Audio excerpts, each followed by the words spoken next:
Eh bien, nous avons le plaisir d'accueillir ce matin dans notre studio Michael Ben-Admon. Bonjour. Docteur Michael Ben-Admon, merci d'être venu. Je rappelle que vous êtes directeur de ATID, un grand projet éducatif, et puis également directeur de la formation rabbinique à Maharava. Tout à fait. Alors, nous allons parler ensemble à la veille de Tisha B'Av.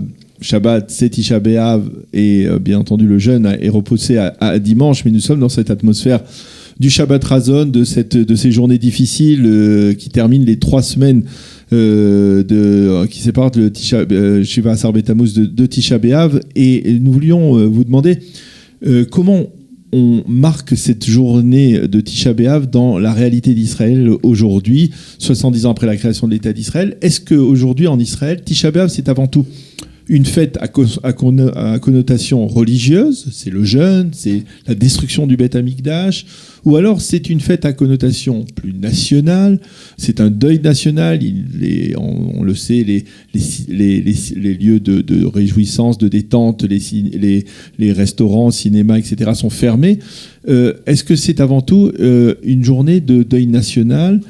Comment on gère cela et comment la population israélienne aborde cette journée? Alors, moi je dirais en fait que ça dépend où on se trouve. La réponse est géographique. Oui. Si vous vous trouvez au Kikar Rabin à Tel Aviv, oui, c'est une journée nationale. Si vous vous trouvez au Kotel, à Jérusalem, c'est une journée de deuil religieux. Et en fait, je crois que c'est une différence intéressante parce que j'ai l'impression que la société israélienne a réinvesti pas mal de journées du calendrier juif. Par exemple, Tisha B'Av. Tisha B'Av en Israël ne reste plus au niveau national un deuil religieux lié à un temple à Jérusalem d'avant qui a été détruite, mais elle est véritablement un jour qui est maintenant compris comme un jour de débat nécessaire, comme rencontre entre les religieux et les laïcs, le moment en fait d'échanger, de se rencontrer, un peu comme si c'était la journée de l'année où on avait l'obligation de se rencontrer et de discuter. Qu'est-ce qui a provoqué ce changement? Parce que c'était pas le cas au début, hein. C'était pas le cas, on va dire peut-être même pendant les 50 premières années. Oui. C'est surtout vrai pour les 20 dernières années. Est-ce qu'il y a eu des phénomènes? Est-ce que par exemple... Je crois que c'est lié au meurtre de Rabin. Voilà, c'est de Rabin, parce qu'on en a parlé beaucoup. Et déjà, de facto, dans la réalité israélienne, la journée du jeûne de Guédalia aussi, c'est une journée dans laquelle on a compris que l'assassinat d'un leader politique, dans le cas précis, avait marqué, et donc quelque part c'était une journée propice, on va dire, au dialogue, au rapprochement entre les différents courants de la société israélienne. En fait, c'est la fameuse idée en fait de Sinat Rinam, la haine gratuite. Il y a eu un meurtre en Israël lié à une haine politique, idéologique, et donc après cela, tout le monde s'est réveillé. Mais ce qui est intéressant, c'est que... Alors, je vais vous interrompre parce que cette notion de haine gratuite, on a parfois du mal à la comprendre, à la percevoir, parce que qu'est-ce que c'est une haine gratuite? C'est-à-dire, il y a souvent des gens qui détestent d'autres personnes parce qu'ils ont de bonnes raisons de les détester, parce que les autres personnes ne sont pas obligatoirement sympathiques. C'est-à-dire... et même dans l'histoire, c'est-à-dire même la fameuse histoire de Kamsa et Bar Kamsa qui raconte, qui est une des histoires, on va dire, formatrices de cette journée de Tisha B'Av, on comprend, il devait y avoir un contentieux peut-être certainement profond entre Kamsa et Bar Kamsa. Pourquoi finalement parler de haine gratuite? C'est quoi la haine gratuite? Alors, j'ai pas de définition immédiate, mais pardon, mais je crois que l'idée de haine gratuite est mieux comprise aujourd'hui dans la sphère technologique. À l'heure où on peut voir sur les réseaux sociaux toutes sortes de personnes, d'idées véhiculées. Et en fait, je ne les connais pas personnellement, ce ne sont pas des personnes avec lesquelles j'ai des échanges quotidiens et envers lesquelles j'ai en fait des sentiments, des émotions, parce que la question de haine est une question réelle de face à face, on va dire d'accident qui a créé vraiment un sentiment négatif. Or là, c'est des personnes et des idées que je vois, que je lis, sans les connaître. Et pourtant, immédiatement, comme ça, j'arrive à les détester, à les mettre de côté. Le mot haine est un peu fort peut-être, mais en tout cas, haine gratuite dans le sens des réseaux sociaux, ça serait zapper. Je ne veux même pas le voir, même pas l'écouter, même pas lui parler. Il restera une image, il restera uniquement une idée sur une page Facebook. C'est peut-être ça une haine gratuite, c'est-à-dire en fait une indifférence une indifférence gratuite. C'était pas ça exactement à l'époque du Khurban, de la destruction du temple.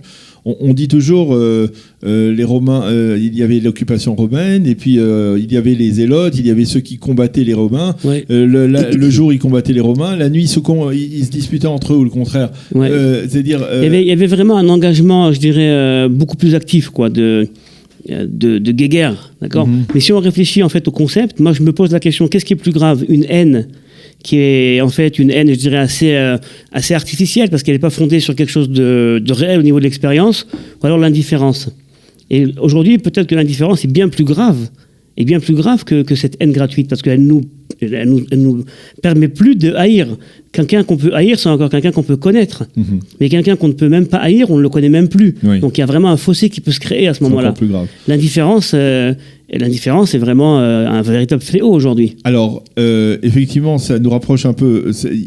Cette journée de Tisha B'Av est apparemment plus propice au dialogue entre les différentes composantes de la société israélienne. Il y a un grand programme qui s'appelle la Laïla Lomdim Torah, le soir de Tisha B'Av, où on n'étudie pas la Torah. C'est peut-être l'occasion de dialoguer avec les autres, que les mouvances religieuses, orthodoxes, sionistes religieuses puissent dialoguer avec d'autres mouvances moins religieuses ou moins pratiquantes, plus laïques.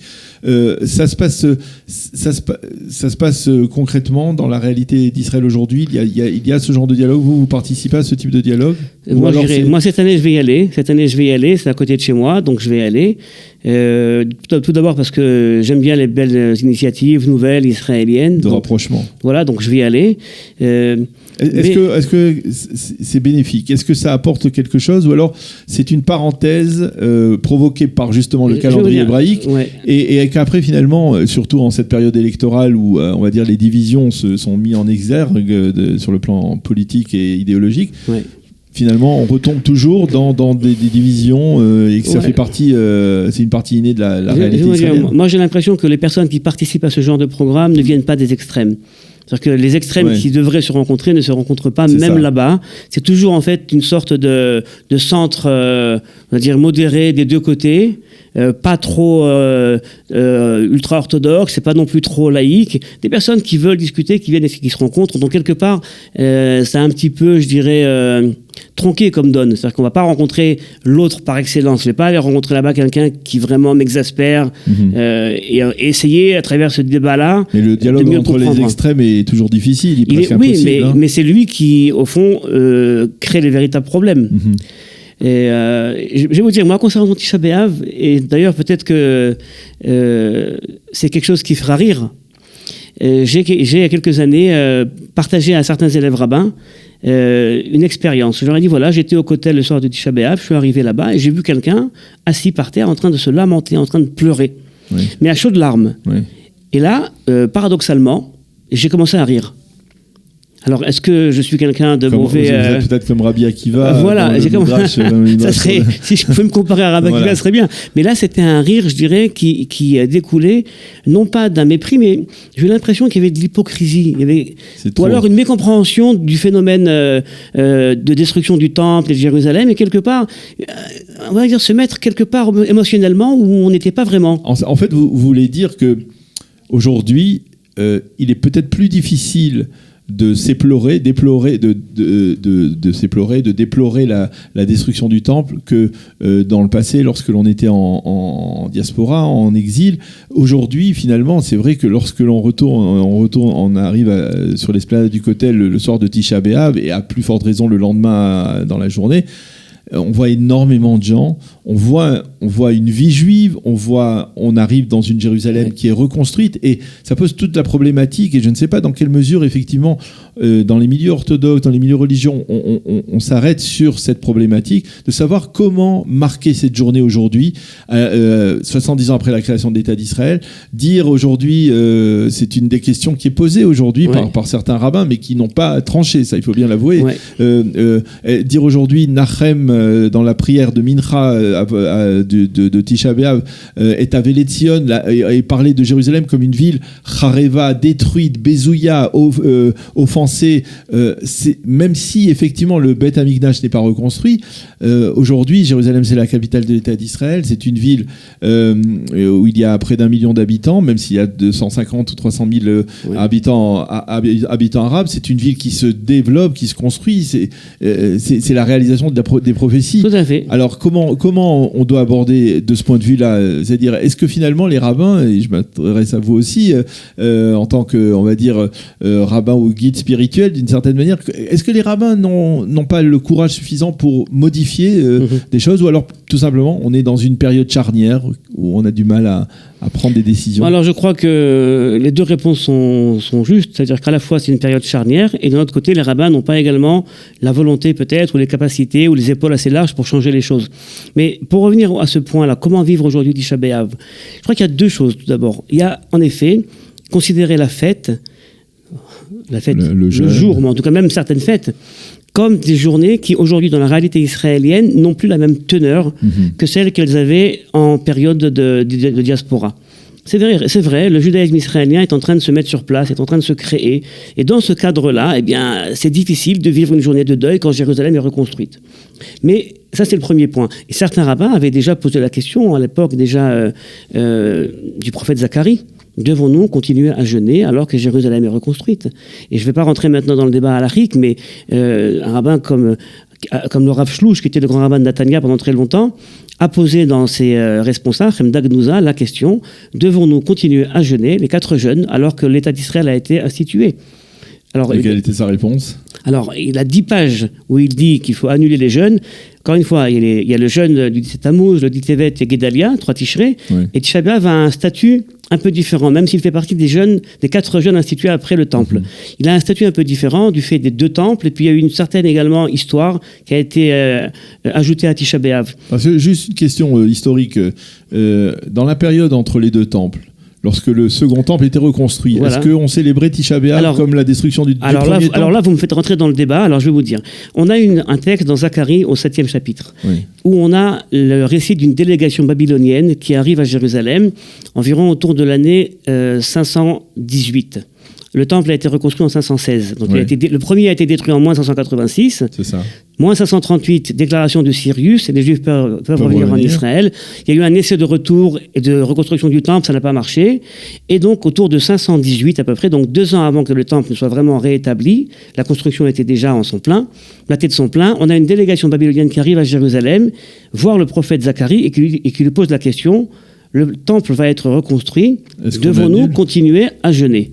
C'est-à-dire que, véritablement, la question a été posée. Et Zacharie leur répond, le fameux verset: viendra un jour où les jeûnes seront des jours de Sasson Vesimcha, de joie et d'allégresse. Voilà, de joie et d'allégresse. Mais est-ce que ce jour est arrivé? Est-ce que ce jour dépend de la reconstruction du temple, donc du 2e temple, ou alors d'un autre critère qui est celui qui apparaît en fin du verset: Haemet ve'Shalom et Havu.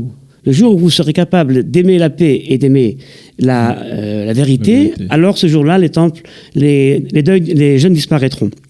Le Talmud, dans Rosh Hashanah, a tout un débat là-dessus que je ne vais pas donner. Mais en tout cas, pour dire que, concrètement, ce rabbin Shlouch de Natania, donc lui pose la question et dit: il est a priori vraisemblable qu'avec l'institution politique de l'État d'Israël, le peuple juif soit en état de shalom, c'est-à-dire de paix et d'indépendance politique, au même titre qu'une communauté à New York est également en indépendance politique. Donc même elle devrait arrêter de jeûner, a priori on devrait arrêter de jeûner. Et le Rav Shlouch sur 10 pages montre pourquoi il faut arrêter de jeûner, et pourquoi même les sages d'Israël devraient se réunir pour annuler le jeûne. Et ensuite, sur une demi-page, il dit: et pourtant. Et pourtant, et il dit, le pourtant c'est quoi? C'est premièrement, il y a une valeur dans le peuple juif qui est la solidarité. Et il est hors de question d'annuler le jeûne à Jérusalem, mais par contre, en Iran, on continuera à jeûner. Donc le principe de solidarité des Juifs envers tous est plus fort que le principe d'annuler le jeûne. Deuxième point, il nous dit: il y a également un problème de décadence spirituelle. Ça n'apparaît pas dans les sources talmudiques ni halachiques. Avec cet argument, on ne changera rien alors. Non, alors il dit, aujourd'hui c'est vrai, Israël est un lieu de Torah, mais on a encore pourtant des problèmes de Torah, des problèmes de yeshiva, des problèmes de laïcité. Bon, en tout cas, de ça pour dire que ce même rabbin a été, je dirais, audacieux dans sa question, a eu peur, alors qu'il était un grand décisionnaire, a eu peur dans sa réponse, mais dans ce qui suit sa réponse, c'est-à-dire le texte de Nachem, faut-il dire le jour de Tisha B'Av, le texte que vous avez mentionné, Jérusalem offensée, méprisée et déserte, alors il dit absolument pas, ce serait de l'hypocrisie. Et on ne peut pas se permettre de faire une prière hypocrite, et donc il propose un autre texte. Mais alors, je veux dire, je vais répondre à un argument qui est défendu par, en particulier, ce qu'on appelle les fidèles du mont du Temple, ou ceux qui, justement, appellent justement à monter sur le mont du Temple pour y prier, c'est dire, la centralité d'Israël reste le Arabaït, reste le mont du Temple, et ce mont du Temple, il est désert, il est même offensé, il est bafoué, certains diront aujourd'hui plus que jamais, par certains radicaux islamistes sur le mont du Temple. On connaît les développements politiques de ces dernières années, et ça aussi, ça ne peut pas être éludé. Oui, alors moi je crois que la question du mont du Temple est une question complexe, on peut en parler en termes religieux, en termes de citoyens, de droit du citoyen à monter et à venir sur n'importe quel endroit à Jérusalem. Mais moi, je crois que ce n'est pas indifférent avec ce mouvement du mont du Temple. Mais dans le cadre de la pensée autour du Tisha B'Av, je crois qu'en vérité, il y a une petite mécompréhension. On voit ça dans les prophètes, on l'entend aujourd'hui. La raison pour laquelle on continue à jeûner et on continue encore à prendre le deuil, ce n'est pas parce que des pierres ont été cassées, ont été détruites. On pleure sur les raisons qui ont amené à la destruction du temple. Le temple a été détruit pour des raisons très simples, desquelles parlent les prophètes, Ishaïa en parle beaucoup. Il y avait une société qui manquait de justice sociale, on ne faisait plus attention à la veuve, à l'étranger, à l'orphelin, et c'est ce qui est marqué dans les prophéties, c'est pour ça que le temple va être détruit, vous voyez. Donc quelque part, aujourd'hui, la raison pour laquelle on doit continuer à stipuler cette journée comme un jour de deuil, c'est justement pour le fait qu'il y a encore à réparer en Israël au niveau de la justice sociale. Ça, il faut en parler. Il y a beaucoup de travail à faire. Voilà, il faut en parler. Alors, un des premiers points, c'est justement d'en parler, c'est-à-dire de se réunir pour parler avec les personnes qui ne sont pas de notre bord, parce qu'on peut faire des projets communs même quand on n'est pas de la même obédience idéologique, mais je pense que la réalité est qu'il faut arriver à des projets, et pas uniquement à des idées. Alors, une dernière question, peut-être sur un ton déjà de consolation, c'est-à-dire c'est la deuxième année, si je ne m'abuse, que le jeûne de Tisha B'Av est repoussé, puisque s'il tombe le Shabbat, c'était la même chose l'année dernière, c'est cette année aussi la même chose, et donc on jeûne le 10 Av. Est-ce que quelque part, c'est une question métaphysique, est-ce qu'on peut, c'est peut-être un signe de l'arrivée des temps messianiques, de l'arrivée de la reconstruction du Beth Amikdash. Est-ce que quelque part, il faudra attendre cette arrivée pour que les choses changent véritablement? Alors là, je mets ma barbe et mon chapeau de prophète, oui. pour dire qu'en effet, c'est un signe, évidemment. En fait, c'est très peu fréquent. C'est pas vraiment, personne ne peut dire que c'est un signe, mais c'est vrai qu'a priori, on voit dans le fait de Tisha B'Av à la fois un renouveau, on voit de la joie. Voilà. La fameuse halakha qui dit qu'on ne peut pas se dire shalom le soir de Tisha B'Av. Au Kotel, c'est impossible. On rencontre là-bas tous les amis qu'on n'a pas vus depuis 30 ans. Ouais. Donc c'est vrai que sans rentrer dans des considérations de prévision messianique, c'est vrai qu'on a l'impression que la main de Dieu nous aide à comprendre que Tisha B'Av, peut-être, un jour, on espère, sera annulé. Pas parce qu'un temple tombera du ciel. Ouais. Parce que nous aurons eu la possibilité de reconstruire notre temple ici. Courage. Et notre véritable temple est un temple également de rencontres et de débats et de dialogue et de paix. Eh bien, merci beaucoup, Michael Ben-Hadbon, d'avoir été avec nous et de nous avoir permis de mieux comprendre, on va dire, la signification de cette journée, de cette période de jeûne et de deuil. Merci d'avoir été avec nous et Benechamat Sion, comme on dit, et Shabbat Shalom. Shabbat Shalom.